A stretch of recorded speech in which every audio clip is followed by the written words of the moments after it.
そしてゼッケン36番は福島孝之選手、エアコンがついてることです。エアコンないといいですかね。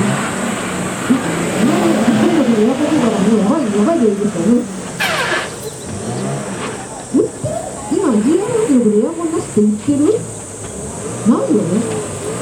エアコンでエアコンだよ。もうこれもともと普段乗りで買うつもりなのよね。さあゴールデンタイムが27秒87、27秒87、84、失礼しました。27秒84です。